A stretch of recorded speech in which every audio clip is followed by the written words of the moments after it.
Hello, everyone. Welcome to Mondays with Miami Freedom Project. My name is Sofia Pelaez. I'm the co-founder, executive director of Miami Freedom Project. And this is a show where we bring together people who are doing interesting, impactful work in Miami. And we just have a conversation about what brought them to that work, what that work looks like, and just what their connection is to this city that we all love because of itself, in spite of itself, depending on when you ask. I'm here with Vivian Azalia, who does incredible work both with Dream Defenders, and I want to talk to you about how you came into that space, and Colors of Azalea, which is one of my favorite. If you're not, I think it's one of the most Miami brands out there because it's like, I think we're used to seeing a commodification of Miami, but it's always a Miami we don't recognize. But whenever I see your work, it just kind of gets you right in the heart. There's like a direct line between your work and the pieces you create and the Miami, I think, that lives inside of all of us. So I'm excited to talk to you about all things Vivian and Miami. Yeah. So welcome. Thank you for being here. All right. And I also did not prepare Vivian for absolutely anything in this conversation because surprise! Yeah, no, this is great. We have an ongoing Instagram conversation about dogs, plants, everything that's happening, and then I was like, "Oh, can you please come on Monday?" So thank you for being so open. So Vivian, I feel like to me it's always whenever we come into this space with people that I feel like you have all these intersections in Miami where you come across people who are, because of your work, because of your interests, because of your likes, because of your family, your friends. But this is the first, sometimes it's like I ask, kind of go really deep into background in ways that I haven't before. So I guess my first question is, when were you born and raised in Miami? When did you, what's the beginning of your Miami story?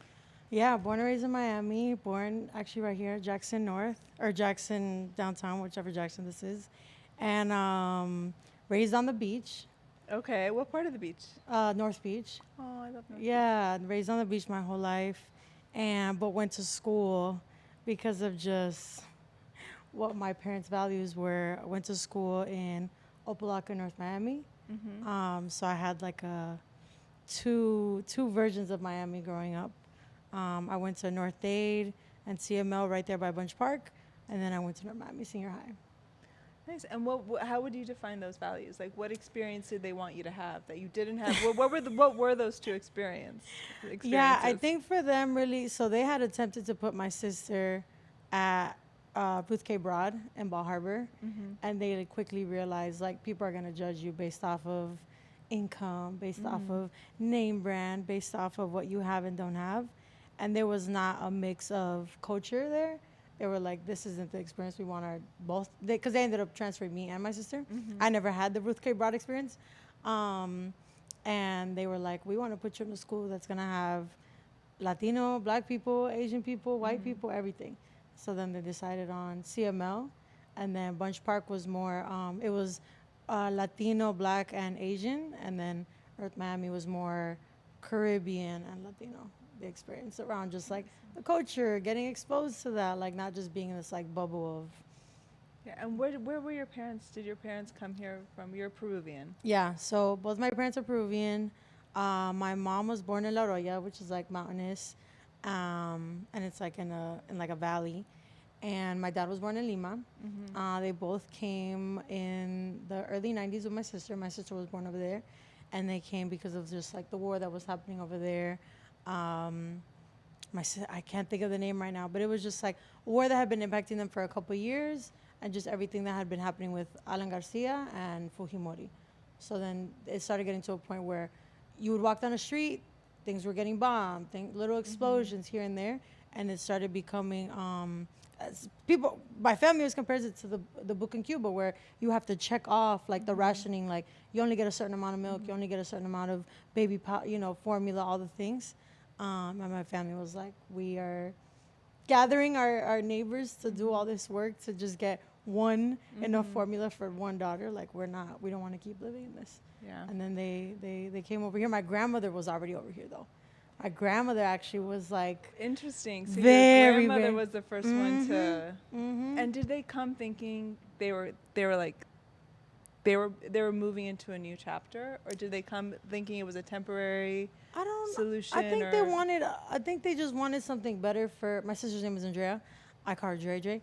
I think they just wanted something better for Dre at the time because she was little. She was only a year old, and to be raising a kid in that, it's like you know walking down the down the street in a stroller, and then you don't know what's about to happen. I think they were just like, we want a better life. You know, my dad was probably like, your mom's already over there. It's it's not gonna be too unfamiliar to us. Let's try it. And then when I was born in '93, my grandfather was like, well, I can't not meet my latest granddaughter. So then he ended up being the last one to come over.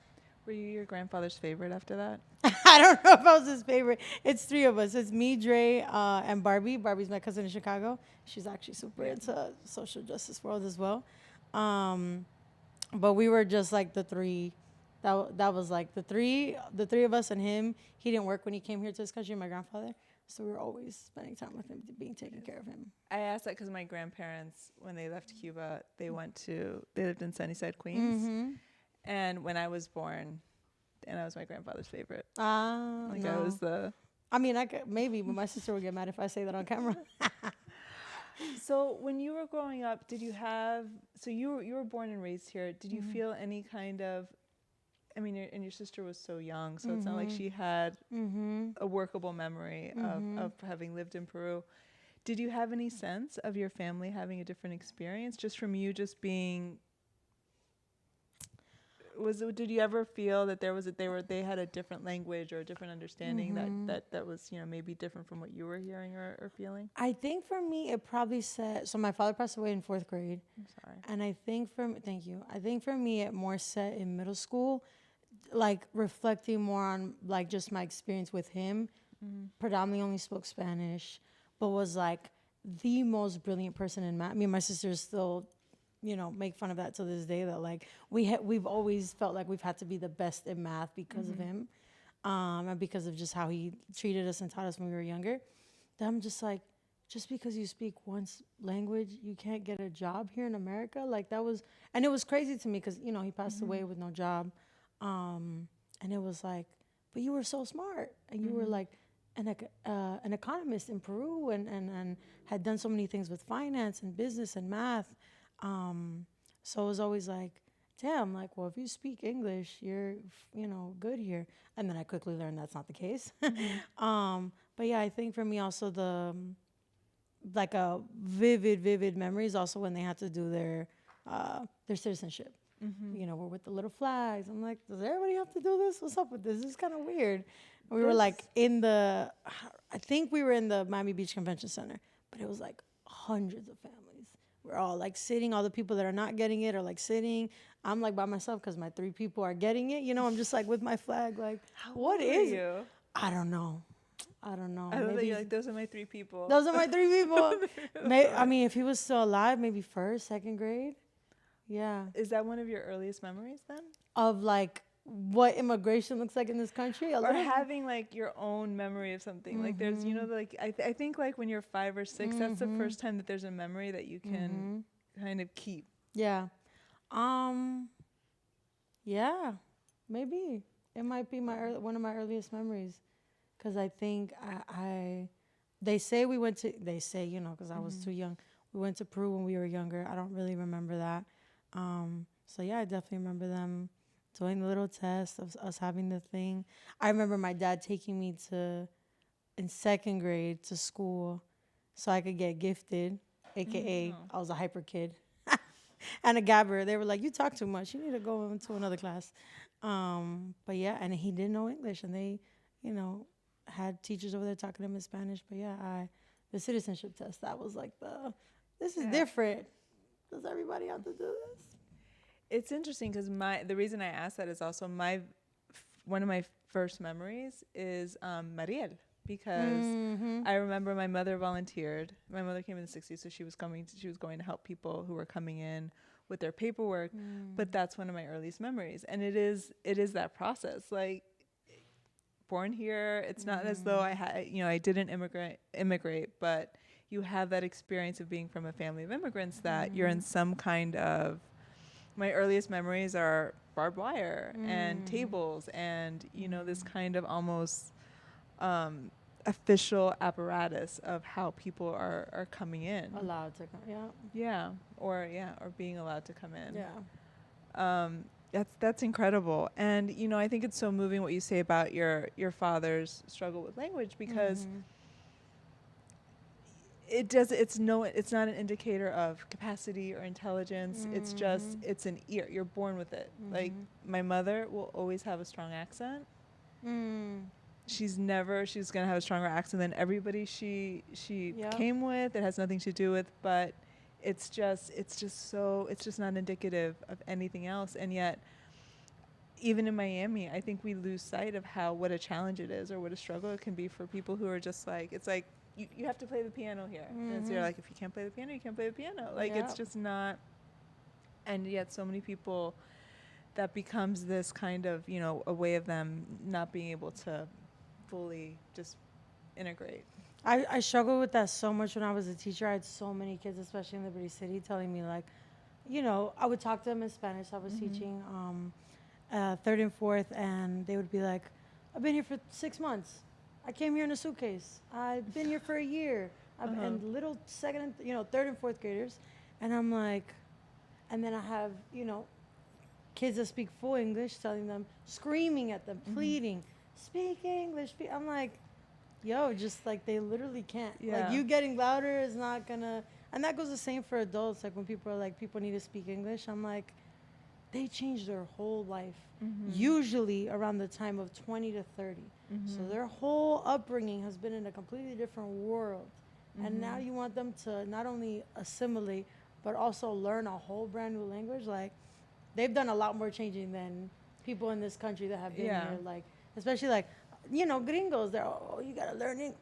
No, bro, like, give them some time. And if they never learn English, then so be it too, Yeah, I mean, I think it is so interesting. Because I worked in a school in Liberty City through a group, a nonprofit that I was working with at the time. And there was this one little girl who spoke Spanish, and the other children, she was also a little bit smaller. She was very cute, but they would speak to her like she was younger than them. And you had to always tell them, like, she's your age. Like, there was almost, they had a hard time understanding, and I think in a very, like, loving, sweet way, that she couldn't communicate didn't mean that she knew less or understood less. It was just there was something that was not being translated, or there was a way she couldn't express herself that they could express herself, and vice versa. And I think we lose sight of how hard it is, and like how much people work to get to a point where they can, like, if you drop me in anywhere right now that I don't speak the language, I would be at a loss, because I know what comes easily to me, and I know it doesn't. And I think that effort and that strength that people need to show, sometimes I think we value the wrong thing. But that definitely is a part of Miami. And when you and your sister, your younger sister, older, she's my older sister. You have your older sister. Yeah. Do you ever feel like there's any kind of, like, or you're all Miami girls? There's one thing. She has a double last name on her birth certificate. So I'm like, I want the double last name. No, you don't. Okay, I hear you. And I'd be asking, since I was a kid, like since I was way younger, I would ask my mom, like, what are all the last names of all the grandparents as far back as you can remember? And then that's what I say my name is all the time to my mom and my sister. I was like, my name. Can you do your names? All your names? It's like, I'm like, it's like Vivian Azalia San Román Toalino Otero de Figueroa. So it's like a bunch of last names from a bunch of the grandparents. But it's a mix. It makes no sense. When I say it to my mom, she's like, you just mixed up so many, the order. Because I used to do it. It was Ana Sofia Pelaez el Casal, Oyarson Galindo Lizama. Okay, yeah, you see, it's a vibe. It's a vibe. But I do have my full last, my composite name. I don't know how you would describe it. It's Pelaez el Casal on my I only have Azalia. Birth certificate. And it's almost like it pops its head up in the worst possible times, because it's your official name, but it's like in these kinds of very limited places. So, and I also feel like even like Ana Sofia, like even like the idea of having, and I don't think it's an ugly thing. I think it's something that can be really misunderstood. I think Americans, their instinct is to shorten your name. Yeah. It's the way that they show familiarity and warmth. And I think for Latinos, I think it's knowing all your names is the way that they show. It's a more intimate relationship. Like, Yeah. and also there are honestly like tens of Annas in my family. Like, so it's almost like, but I'm the only Ana Sofia. Like, there's, you have Were to you named after somebody? Like specifically? I was named after my maternal grandmother. Okay. No, mentira. My father's mother's, on his mother's side. So my sister was named after his paternal grandmother, and I was named after his maternal grandmother, his maternal mother. I don't know. Cooler story than me. I'm named after a bank teller that they met here in America. I love that. Who was the bank teller? Was it It's like some chick named Vivian, and they were like, "Yeah, we like that." Was it like Barnett Bank? Which bank? I have no idea. They didn't tell you which bank? No, they didn't tell me which bank. That's the story. When someone helps you out, you remember that. So I always ask people that help me in any waiter at a store, what's your name? And then they're like, I'm like, oh, you're like, that means a lot because that's my mom's name or that's my friend's name. Like you remember those people that helped you out. Yeah. It is a bonding thing. Like this lady must have helped them the fuck out. Yeah. Or like the reverse. Like you're like, that name is dead to me. Like if somebody's like a terrible person, even if you love the name, you're like, no. Yep. So Vivian, and then what's your younger sister's name? Older. You keep trying to make me. You said you have a younger sister too. No, I don't. No, you only have an older sister. And a cousin. It was the three of us. Yeah. Both of them are older. I'm the baby. Okay. I'm the baby. No, you're good. You're good. She's just Andrea. She doesn't have a middle name. It's just she has double last name, and I'm like, that's not fair. Yeah, it's those things. I don't know. I think, to me, it's curious because I feel like I do think there's that tension, not tension in Miami, but something you experience in Miami, where I think your proximity to your family's country of origin is something that you're working towards. Like there's something almost like aspirational about it. Like, I don't know, or maybe that's just been my experience. Like, no, that's definitely a lot of Latino people experience. Latina, yeah. Absolutely. Like even I have cousins from Peru, I have cousins from Mexico, I have cousins from Spain. Like even our family, the ones who kind of had that experience that they grew up. There was that sense of like they had something, they recovered something that your family lost and didn't recover, or your family lost and then found something different. Like there's something, a little bit, I don't know, you feel their proximity to your family that is different for you. I've seen a lot of friends like try to create that for themselves, especially if they grew up here like me. Like, I've gone to Peru maybe a handful of times, if that. Yeah, like a handful of times. But like, what is my relationship to Peru and my family over there is completely different than like my mom's or whatever. So I've seen friends like you have to, and just people my age in general, you have to make a point to make a relationship with your culture, because if you don't, it'll just die off. It won't exist for your kids. It won't, like, my partner is also Peruvian. So we always like laugh. We're like, we do not care if this baby is born in Miami. This baby is Peruvian through and through. Yeah. Even though on paper, technically not, right? Because it's supposed to be where your parents from. And we were both born here. But I'm like, our baby is Peruvian. Yeah. And I think I will say this about Miami. I think it allows for that. Yeah. Like there's not... It's hard. Look, I went to Cuba with my sister, and this drives me crazy because my sister's older. And when we were in Cuba, people would ask if I was visiting her. Or they would ask, or they would look at us, both of us, and say, like, oh, when did you leave? And they just assumed that I was born in the United States. And I was always like... Were you born in the United States? No, I was born here. But, she was born here, too. But, my sister's, like, La más cubana. Like, it was just like... That's not fair, It's not fair. Like, so, yeah, I there is that sense of, like, wanting to, like, embody or represent something that you love. And I think my sister definitely claims she's more Peruvian because she was born over there.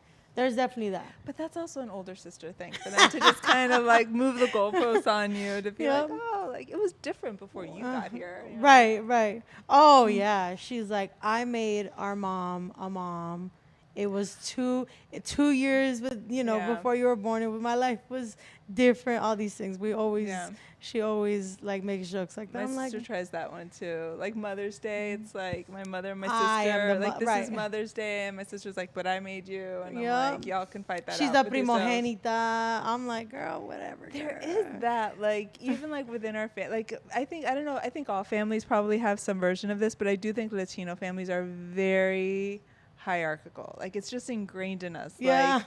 Like even in my family, like, something's gonna go, if something's gonna get passed down, it's always like your first daughter, your first son. Like, there's No, nothing my for mom a is second pretty. child. My mom is pretty like, I don't know. My mom is very even when it comes to that in that way.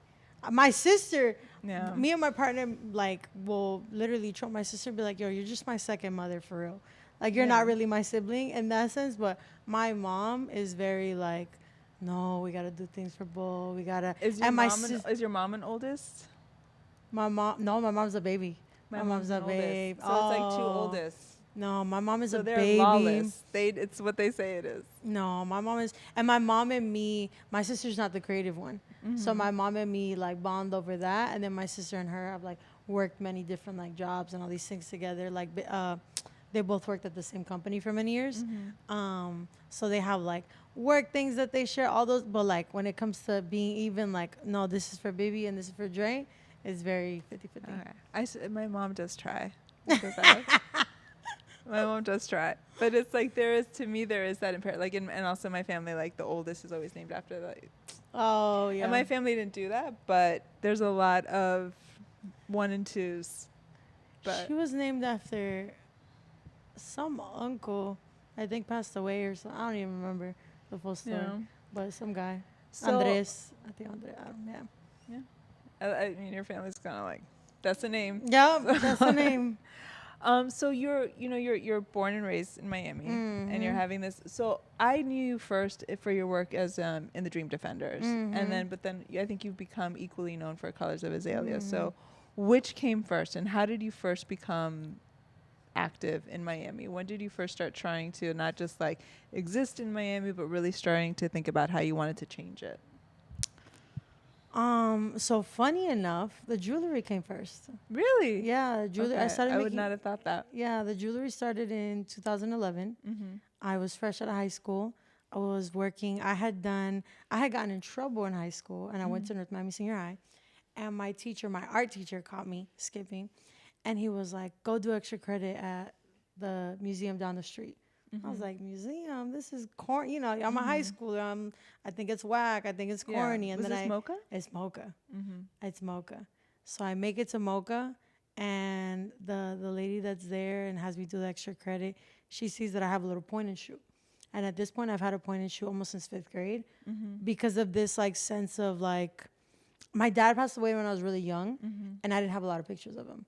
And it was always like, why don't we have more? Like, he was a picture taker. He was always behind the camera. Like, we should have pictures of everything, of everyone, of no matter what silly moment. So I always carried a camera with me. And I had a camera on me on that day, and she's like, "Oh, you should come back. We have photography classes." 3 years later, I literally went to class every single day for 3 years, never stopped going. Ended up, right when I graduated, she was like, "Oh, well, you can't take classes anymore because, you're 18, this and that." And I was like, "Damn, that sucks." She's like, "Do you want a job?" And I was like, "Do I want a job at my favorite place on earth?" Absolutely. And at the same time, I was going to college, and I loved it.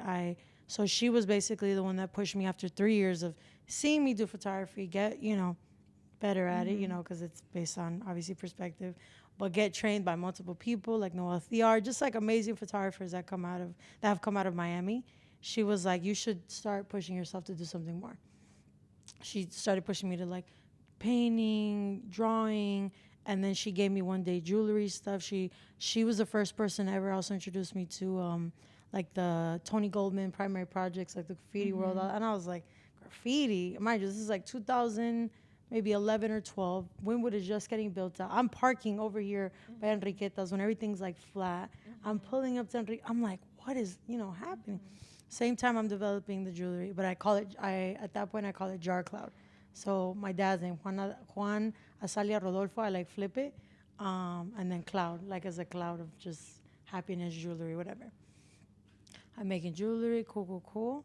And then in 2013 is when kind of my world shifts. I'm still going to college at the time. At that point, I'm working Mocha, and I had gotten recommended for Coral Gables Museum, so I'm part of their curatorial team over there doing their exhibits. And Rifa passes away, or Rifa gets murdered, I should say, by Miami Beach police. Can you tell us who Rifa? Yeah. So Israel Rifa Hernandez was one of my best friends, Colombian graffiti artist here in Miami, and fucking brilliant alumni from Miami Beach Senior High, and yeah, just like an amazing artist. And he was killed by Miami Beach police, the North Beach Miami Beach police, and yeah, it completely changed my like perspective on. I think it was just like it was like boom, it was like a bomb drop. It was insane. It was like a whole like stop break to my whole life, because growing up, especially in a block in North Miami, on the PA at any break, at any spring break, summer break, winter break, anything, be safe, this and that, da da da. And then you always hear, oh, Fulanito de tal passed away in a drive-by. Fulanito passed away in an overdose. Fulanito passed away, riding ATV. Fulanito passed away in a gun-related incident. And growing up, it had become so normal to say, fuck the police. Like, I was like, okay, yeah, I'm growing up around like people that look like me, act like me, have the same values as me. We're all agreeing that the police are not it. I'm like, okay, bet. And there was already a sense of, like, in Latino and Black neighborhoods, there is already a sense of abolition, whether they name it that or not. Like, people are going to look after each other and not call the cops, and that's just period. So I'm just like, someone got killed. One of my friends got killed on the beach. Like, nothing is supposed to happen on the beach. Like, this happened on the beach on 71st, like 7 blocks from my house. I'm like, what? And it didn't compute. I was like, this is crazy. So I'll never forget. I found out that morning. I'm in shock. And I'm like, nah, this can't be real. I'm 20 years old at the time. And I'm like, this can't be real. Like, let me just keep it pushing, go to work, and just, work is my sanctuary. I'm working at a museum with homies, making art, I was one of the lead for the summer program. So I'm like, I get to be with the kids today. I'm like, let me just go vibe over there. And I go to work. I let them know, this happened and I'm not sure. And they're like, oh yeah, I seen it on the news. And we're in the lobby, and to this day, like, there's such a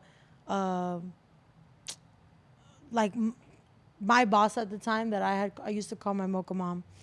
She told me, well, look what he was doing. He deserved to die. And I was like, what? I'm 20 years old. I'm like, you're the person that's introduced me to graffiti. You're the person that's introduced me to artists that are now designing and getting paid to mold and create Wynwood what it was becoming back then. Panther Coffee was not Panther Coffee. It was like a furniture store. And they barely had a little ventanita. I'm like, what? Like, I was like, this is so confusing. You literally introduced me to this whole other art world, pushed me out of photography to like expand my perspective on art, appreciate different art, tickets on tickets on tickets year after year to Basel things where there's graffiti. I'm like, this is so, I quit within 2 minutes. I was like, I can't stay here. And I remember I was in shock. I was like, I gotta go. I can't stay here. I think we were a couple weeks, maybe like a week or 2 weeks out from finishing out the program. I was like, I'm gone.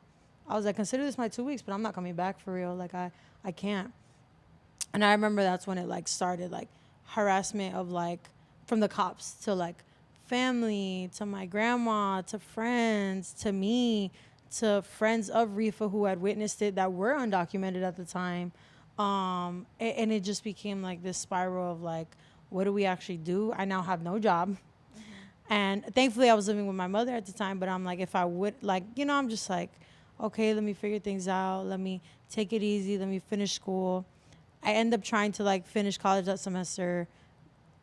It was very difficult to finish. And then I meet Dream Defenders. Dream Defenders comes to a meeting at what used to be called PAX, and then was Sidebar, and then now was like a parking lot in Brickell. And they were like, Philip Agnew is there, Jonelle, Steve, Sharika, Sierra and Ahmed were probably there at the time too. And I remember Phil walks out, back when you had to put coins in La Maquinita in downtown. And Phil walks out and he tells me, and I'm in a whirlwind, right? Like my life has been flipped. I'm confused. We're starting to have meetings to organize protest. I'm like, what is happening? Like this is, and I'm a baby. This is 11 years ago. I'm a baby. So I'm not well versed. I don't understand nothing. I don't understand legal terms, what's about to happen. The family at the time was like in the process of getting their, I want to say their green card or their citizenship paper. And I'm just like, what is about to happen? And Phil walks outside with me and he tells me, I verbatim, I don't remember exactly what he told me, but he was basically like, we can do whatever you want. And that's, for 11 years, that has stuck with me because they were coming off of the high of like, they had just done the 30-day takeover at the Capitol for Trayvon Martin. Like they had been developing this like group of young people that were like also trying to do something. And I'm like, Trayvon Martin, I'm like, yeah, I remember that. He had connections to Carroll City. I had homies in Carroll City. I'm like, yeah, I remember that. Like people have been posting about that, but I hadn't it hadn't clicked. Like this is happening everywhere. And social media wasn't really booming like that. Stories didn't exist. It was just hard posts. Carousels didn't even exist. It was just one post as a hard post. So I'm like, Dream Defenders. So I was like, okay. And then I didn't have a job at the time. So I end up rocking out with them for literally that first full year. I get a fellowship the following year, so 2014, to do like voter engagement and stuff and just like do a listening survey of like what people in the community want. And they're like, Viv, where should we go? And I'm like, Opalaka. Like we should that's where all my homies are at. We should go to Opalaka.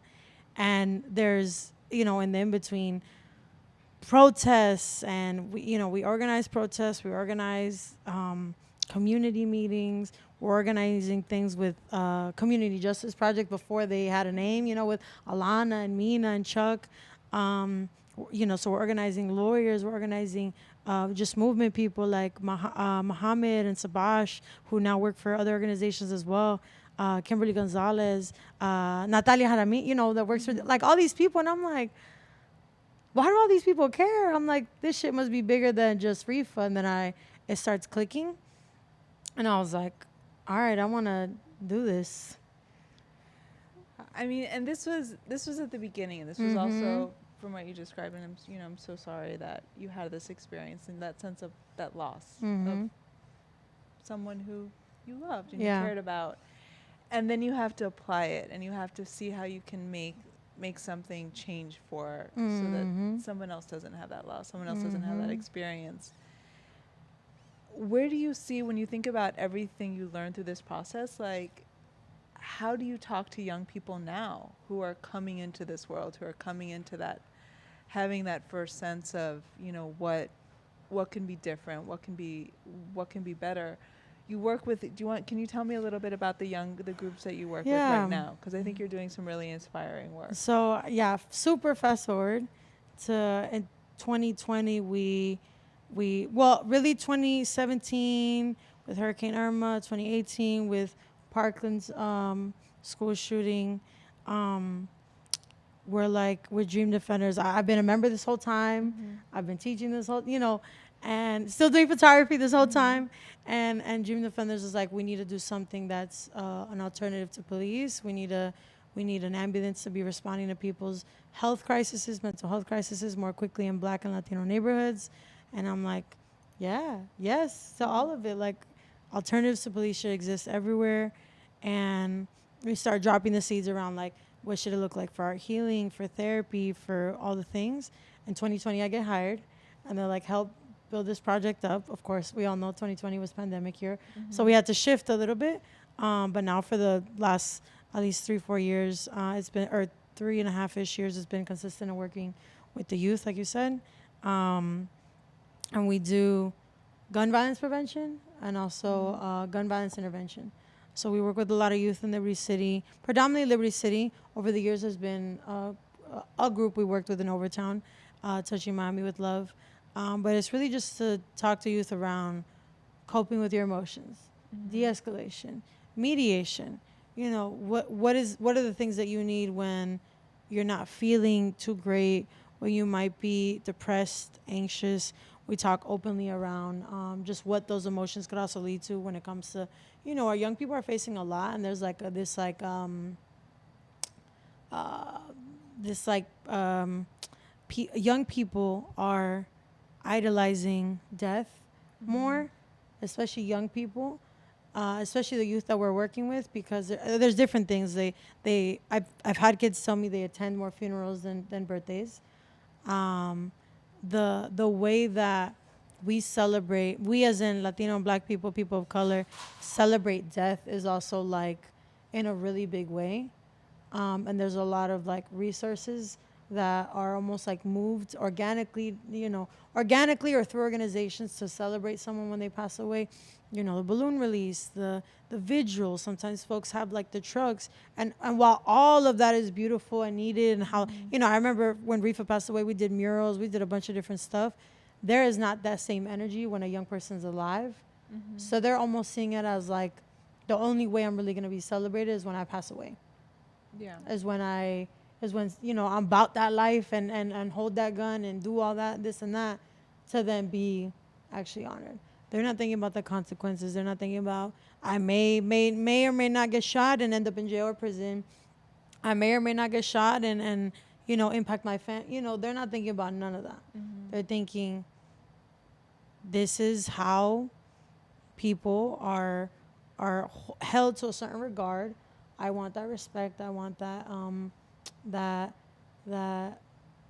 like for people to look at them and be like, just respect. Respect is a very big thing. So I think working with our kids, it's been a lot of different conversations around like, are you actively participating? Are you witnessing? Are you impacted by? Are you, what's like your family's like like the full situation, And there's been a lot of different conversations I've had, honestly, over the last couple of years, whether it's like at the time the immediate need is like, yo, I just need food.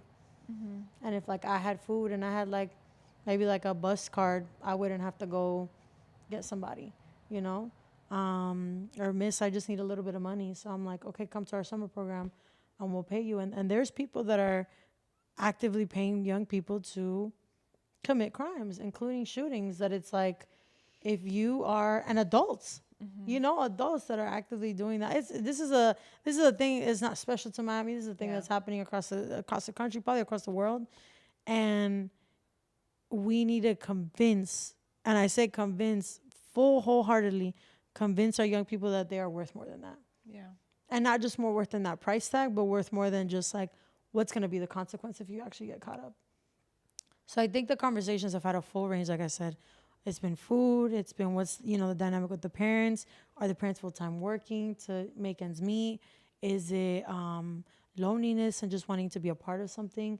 Sometimes our young people have like small, tight-knit families where some of the families are in different parts of the country, so they don't have a lot of people here in Miami. So just wanting to be a part of something. But it's just like what you choose to be a part of can have consequences. So it's a lot of different things. And there's also like the preventative side. We've had a lot of wins. We've had a lot of successful conversations. We've had, we've had people attempt to commit suicide. And thankfully they're on the other side of that now and working to like heal themselves and talk through why some of those emotions even came up. But even some of those like initial flags around our young people when depression starts creeping up, when anxiety starts creeping up, like being able to like check that with them, not just like as adults talk about it and be like, well, now we can label this person. Like, no.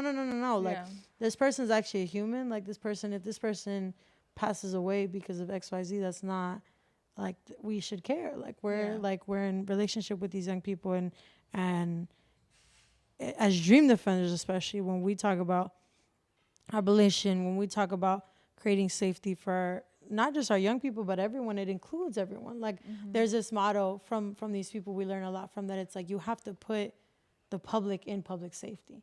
It's not just the cops that need to be in charge of it. It's not just the mayor or like commissioners. It's not just, no, it needs to be everybody. So it's like people need to actively, the families, the parents, the young people, the business owners all need to be a part of the solution and a part of what I'm doing specifically in Dream Defenders is working specifically with the youth. And it's been so dope. It's been so dope because we do everything. We do the art healing things, we do life skill things, we do different conversations around just like their emotions, what they actually want. We're working towards what they actually want to see in their communities to keep it like safer, what their vision of safety is. We've brought them everything. We've tried to bring them everything, different partnerships, different giveaway, things related to sneakers. Miami is really big for gold, so we've had them do mold up for golds. Like, if this really what you want to do, your aspiration should not be to oh, you want to become a security guard. Yeah. Or just because that's no. Like, you see this and you want to do this, like, we'll go teach you. His name was Philovian. We had him come do and teach the young people how to mold up for gold. So we've tried to bring them also what they want to see. About how old do you, like, what kind of, like, where do you feel like the interventions are the most, can have the most impact? Honestly, middle school. Yeah, middle school. It's a hard time. Yeah. Like, that's like a really, I can see why that would make the most sense, because it's like everything's happening. That's almost, it can feel like their situation can be beyond them. I think everything that they're feeling in their bodies, it can feel beyond them. It's all this. It's a kind of transformational time. So it doesn't surprise me that would be the moment where you need to be present for young people. Yeah. So middle school is the main group. Middle school is also the harder group because so much is happening. We work with a lot of high schoolers though, and it's also it can be a hit or miss depending on how much they've developed their values and just like point of view of the world. But I'm always like, it's such a sweet spot to work with that age group, that 12-ish to 18, 13 to 18. Like, it's so good. Do you feel that do you have a strong sense of working with mostly, what's the gender divide in, because I I'll feel say like 50-50. It's 50-50? Yeah, 50-50. Oh, don't put it past my girls. They'll get into some shit. I knew what I was when I was a young kid. Yeah, it's very 50-50. And it's like we're meeting them also where they're at. So we're going into schools. Next year, we're hoping to do 5 to 6 assemblies in different schools in Debris City and Overtown. But yeah, it's very 50-50. And we also have our young people coming to us for different programming, coming to junior offender meetings, doing some of the political education that I did early, some of that like repetitiveness. But yeah, it's very 50-50. It's both of them, and we have a lot of, I won't even say both of them. We have queer youth as well. So everyone fits under the umbrella of all the things. No, it's hard to even define it, because I do feel like in middle school especially, there's a different, and like you said, like young girls can get into some trouble.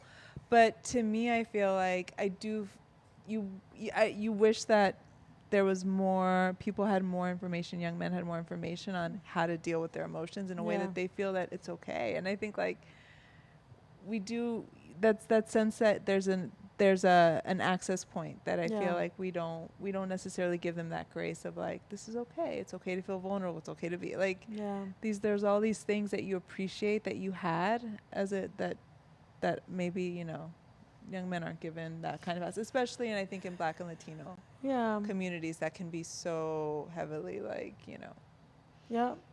I think folks are really trying to give young people that. I think we, even myself sometimes, we need to give them more credit, because their generation talks about mental health, talks about queer, the intersection of queer and Black, very openly, very accepting in ways that my generation, you were gay? No. Oh, you going through a mental thing? Oh, you crazy. Oh, you psycho. No. Now they talk about like, on all the kids and all the different schools I've interacted with, Overtown, Liberty City, even North Miami, like all the different programs are talking about it actively.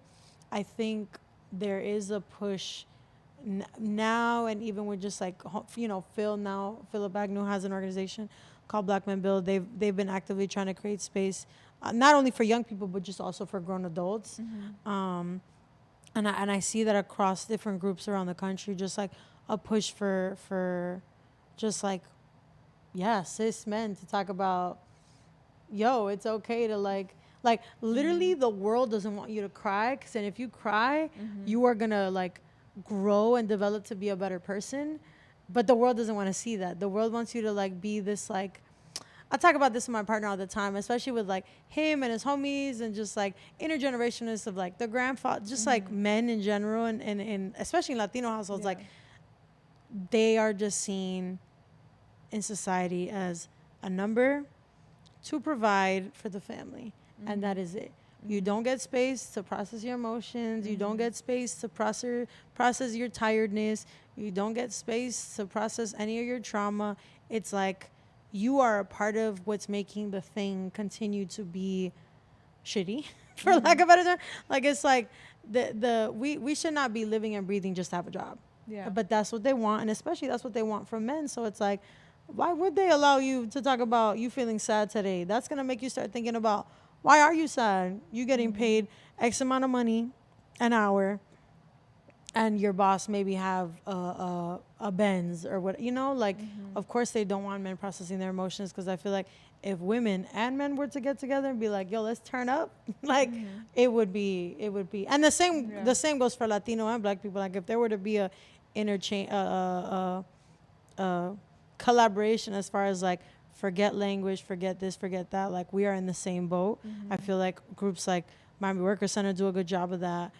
Power You with their young people do a good job of that. Like, if more groups did that, come on.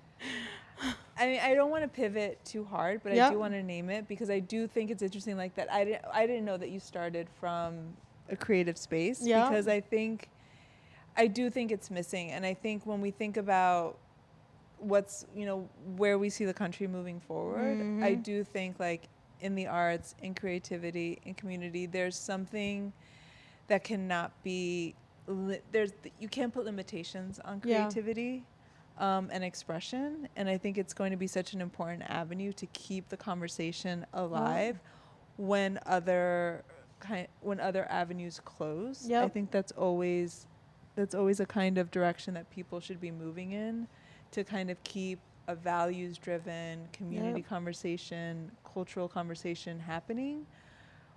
What is creativity, or what is being able to engage in a creative field, or being able to share that with young people? Because I don't think I've worked in creative fields that I didn't know existed when I was in high school. Nobody tells you the same way they could tell you to become a lawyer or accountant or a nurse or a fireman or a policeman. Like, there's always a path, but there's no clear path when you want to go into a creative field, when you want to go into an artistic field.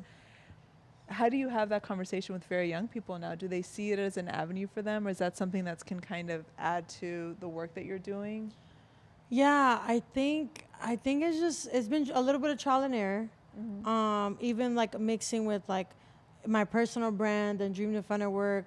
We've done like mentorship programs through Colors of Azalia and Dream Defenders, where we've connected our young people to artistic mentors that have helped them develop, kind of what they want to do when it comes to just like being an artist and what that actually looks like. And to the smallest thing of like having a resume, having a cover letter, having examples of your work, like some of those things, or creating work so you can have examples of your work. And I think some of those conversations have just been figuring out also what our young people want to become, because our young people want to become all a bunch of stuff, and like you said, they're not being told that they actually can be. Like, it's like a far-fetched idea for them. So we've had people, specifically I've partnered a lot with Zabo.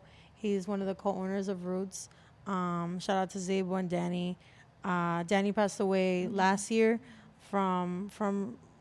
he passed away. He was one of the co-owners of Roots, but both of them, and Zabo continues to do this in his work.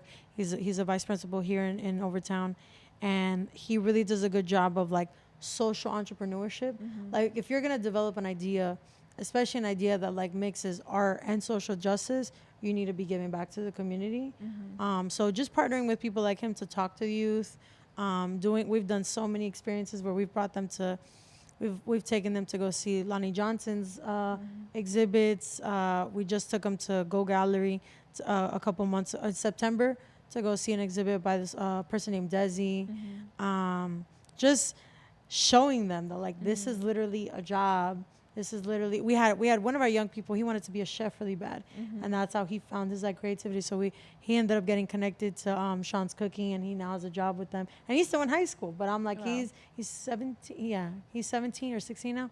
And he, you know, I see him all the time still. I go into school all the time, and he's like, Miss, I just did this event with them, Miss. So it's just really been just trial and error. And I think for me, culture has been such a big part of Dream Defenders, of like why we've been able to have some of the like the conversations you're not supposed to have with people, have some of the like uncomfortable conversations, reach masses and masses of people, has all been culture, has all been due to, you know, we've had a mixtape, we've done I think we've done a phenomenal job over years of graphic design and just like explaining things in like regular words versus like these like super fancy words. Like when I first joined, I'm like, what are all these fancy words? And then they were like, okay, this and that. I'm like, yeah, we need to write it like that because people are not going to get it otherwise. And I think Dream Defenders if anything, has like inspired me to do that through the jewelry and through my work, like even my work with the young people. Like, all right, they did this for me. We didn't even have this whole program of resources and gun violence prevention, all these things, because we also support families that are impacted by police shootings. So it's just like, we didn't even have that.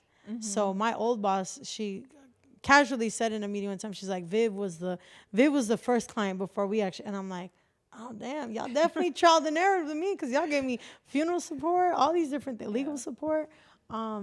So it's just been trial and error, asking the young people what they want to see, asking them what they want to become, and bringing that to them, honestly. And it's a mix of the political education from Dream Defenders, the life skills, and just like some of that entrepreneurship, and then the art healing that we bring them through just different artists, through just different practices. We've had the honor of having somatics coach on our team, of having healers like the person that runs and organizes Givers Revival, Wakumi. She's like supported a lot of our programming. So yeah, it's just been trial and error and just like bringing it to them. Yeah. Well, I'm going to ask you our lightning round of questions for Miami. So we ask everyone this. It's just kind of for them to go on record. Yeah. It's just kind of like where this is not, I shouldn't say on record. It's more of like a snapshot of how you're feeling about Miami in this moment, which is November 18th. We're not holding you to any of this because you know Miami changes. What is Miami doing right? What is Miami? We try to start on a positive note because we love. I think Miami loves to complain because I think, but it's with love. But we do love it, so we want to start with the positive. I think Miami, it just has a lot of. It allows people to just make their own lane. It really allows for people. Like I've seen people in the last 4 or 5 years, 10 years, develop whatever it is that they want to develop. I got a homegirl. She's really into basketball. She's also an artist. She got to, figured out a grant, did her thing. She now just this past week or last weekend was painting Legion Park's basketball court with her artwork. Yeah. I got people like me that I'm just like, yo, I'm really passionate about youth. And I still want to do jewelry and I want to do political jewelry. People have been super receptive to it. I've seen people, it's created. I've seen one of my homies, Akaya, he's like the creator of this party called Masisi, and it's like a queer trans party, and they've done fundraisers. They've had some of those like conversations out loud that people like don't want to hear, and it's like, hell yeah, like that's powerful. One of my homegirls, Valentina, she's organized so many different protests and just different activations to support everything that's happening in Palestine, and it's just like, it's really, no matter where you stand on like anything, whether it's political, not political, like Miami will give you the room to organize enough people and it'll be a thing. It'll be your favorite place. You'll be surrounded by some people that you've never met before. People will come. Build it and they'll come. Yeah. There's an ayatu quality of Miami of like ayatu. Yeah. Like if you want to try it. Figure it out. Fake it till you make it. This one you have to keep short because what is Miami doing wrong?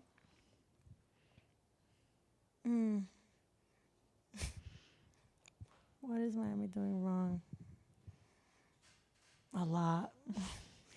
Infrastructure, roads, elections, who we're putting in positions of power, how we're spreading out the money, how much money we're giving to cops. A lot. We're doing a lot wrong. Public housing. Yeah. Well, thank God you're doing some work. Baby Jesus, we're doing a lot wrong. Arresting people for being homeless. That's the newest. That's the newest and wrong that thing is we did. escalating. I think that's something that people should be watching as we kind of see Yep. what these new laws, how they're going to be implemented. Yep. That's Florida though. That's not Miami, but yeah. Yeah. What is your most nostalgic Miami memory?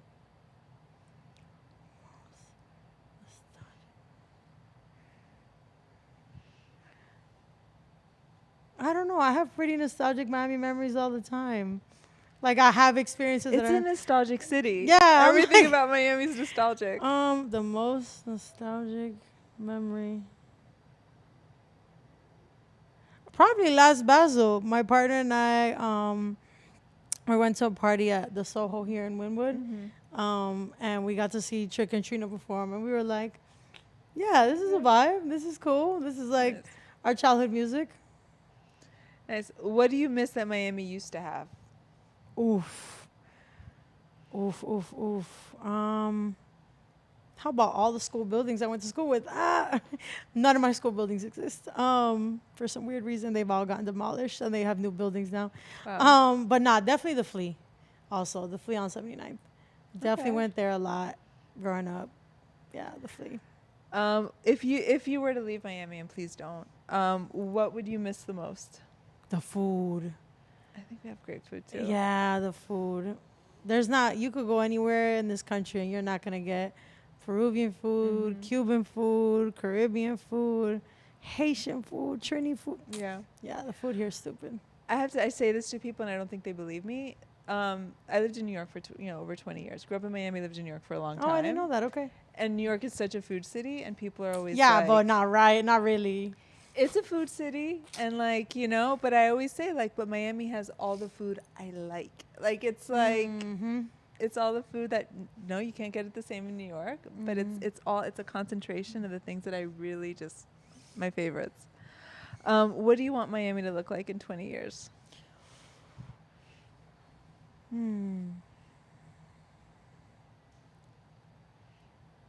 Better infrastructure, more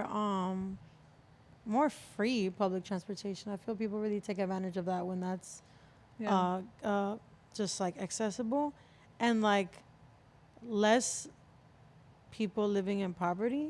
Because I'm like, I don't want us to just arrest people and just put them away just because they're homeless. Like I want it to be like, yo, what do you need? What do you need? What do you need? You know, like they kind of street response does a good job of doing that. Like they do street runs every Saturday. Like they actually check on people medically, emotionally, all the things. Like just more programs like that to like people shouldn't be living in poverty. We got these empty ass sky rises. Like let's go. Let's fill them up. If you want everything that's coming to Miami to benefit the people in Miami, and to feel like everyone's kind of and the people that been here, not the new people.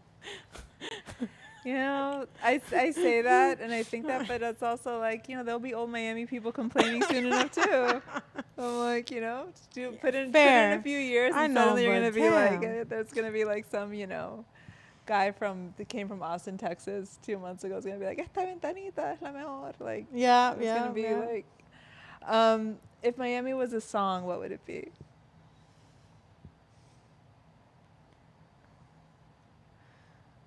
This is an extra credit. If Miami was a song, Trick Daddy, Back in the Days. All right. That's one of my favorite songs. All right. Well, yeah, this is all we have time for, Vivian. I feel like I can talk to you forever. Yeah, this was good. Thank you for having me. Loved having you here. So grateful. I don't know that I've ever had a conversation with you, even if it's passing and if there's like events going on. You have so many things going on that you're not immediately thinking of how you can help someone, how you can make something better for someone. Yeah. And I really appreciate that you're always doing that for our city and how much you love it. Like, I mean, I can't take all the credit. I'm like dream defender. No, it's not about the credit. I'm a voice of just I'm a what people did for me. I'm just trying to pay it forward. Yeah, no, you're a part of some really great things, but I think you're a part. You're always doing what you can. Yeah. In your life, and you're just so open to everything and everyone. So thank you. I love what you bring to our city, and thank you for coming. And this is our last episode for the season. I guess for the year. It's been a year this week. We're just, please follow us at Miami Freedom Project. Follow Vivian at Colors of Azalea. Follow the work that's being happening at Dream Defenders, Miami Dream Defenders. And, it's really, we love our city. We love, what's possible here and who's doing the work here. And so we definitely will, please stay in touch with us, and we'll be, hopefully joining you again soon. And again, still trying to keep things moving forward in a way that we can get to that city in 20 years that we can all feel really good about how we got here and who's here with us and what's possible next. So thank you all. Thank you. Thank you. Thank you. That's it.